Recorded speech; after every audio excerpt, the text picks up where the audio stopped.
Hey guys, what is up? This is Matt. Today with me once again. Welcome back to another movie review, aka After I Saw It. This time it is going to be on MaXXXine. MaXXXine is the third movie in the X franchise.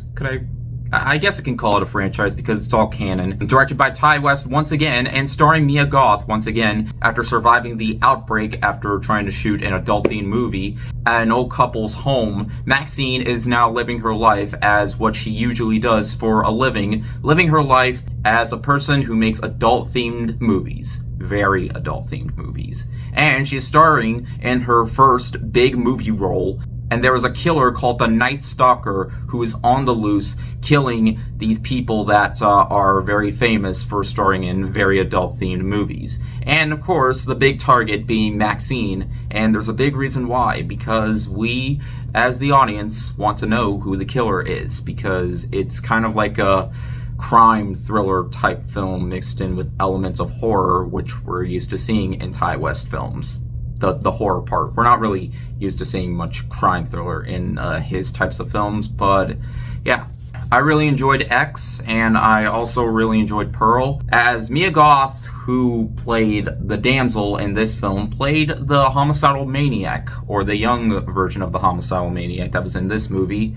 She plays two characters very well, and she returns as MaXXXine from X, as of course after going through what happened during the night in that cabin. And now she's trying to live past that, and she's looking forward to her big movie role. And all I can really say about this film is that it's set in 1985, and I feel like this is a film that definitely pays more homage to like how, of course, seeing these types of films, adult-themed films, they were a big trend at the time before the internet, and the only way people could get to them is if they could go see them in an adult movie theater or rent them on video, because there was a lot of VHS tapes in this movie, so it's definitely gonna make you very nostalgic for VHS tapes. But of course, what really makes this movie shine the most is Mia Goth, because she truly shines the most in these movies. I feel like she shines the most in this and Pearl rather than she did in the first movie, as she played out more of the damsel, and of course, she was just there with a bunch of other people who were supposedly going to get killed off, but she managed to survive that. But I feel like because this movie's about her, it definitely focuses a lot on her as a character overall. And for the most part, I think it works relatively well. I feel like when it comes to her characters, I feel like Pearl is by far the most interesting character that she's played, the young version of Pearl.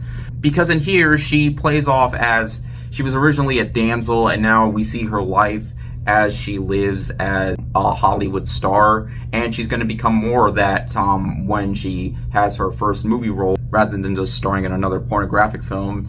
And yes, because the title is different, you expect to see a lot of, raunchy stuff going on. And while there is a couple of moments, it really isn't as, graphic as X, because X, yeah, I feel like definitely earned more of the familiar X stuff that we're seeing in, stuff like, well, of course, adult-themed films. I'm going to continue saying that because I just don't want to get this video, because, you never know what's going to happen to your videos if you say the wrong things.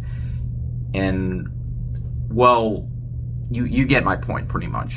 I feel like this movie kind of takes away a bit of the horror because it's more of a crime thriller rather than a horror film. I feel like the most horrific moment is during this one specific kill scene, and that's pretty much where it doesn't really feel much like a horror movie after that, because the movie focuses on, who exactly the killer is. I do kind of like how it doesn't really reveal a whole lot who the stalker is, and by the end of it, it actually makes a whole lot more sense. Kevin Bacon plays as a side villain. He's not really the main villain of this entire thing, but I really liked his performance in here. I thought he was very entertaining in the film.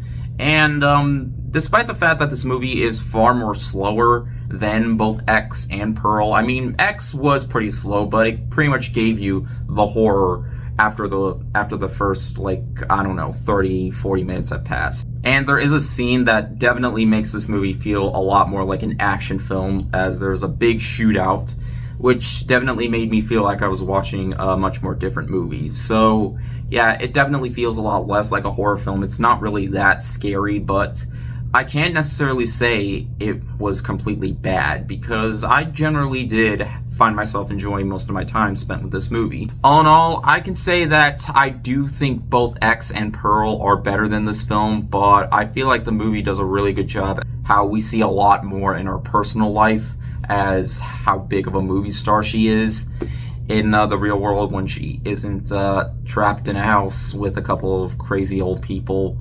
But of course, she's still being targeted, and I generally did want her to survive and star in the big movie that she always wanted to be in.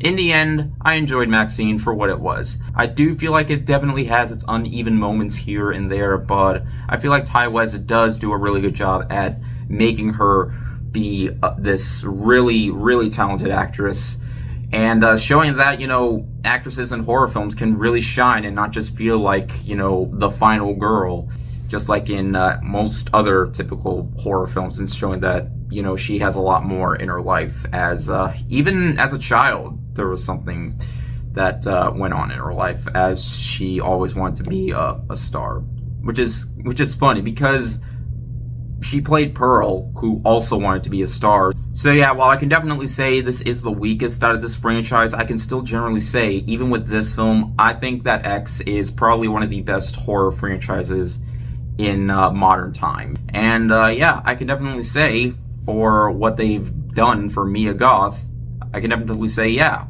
she truly is a star, because that's what shines the most in these movies, is her performance. I was hoping to like it almost as much as Pearl and X, but, by the end of it, I can say that it's still worth a viewing. Anyways, thank you guys so much for watching, and I'll see you guys later. Word out.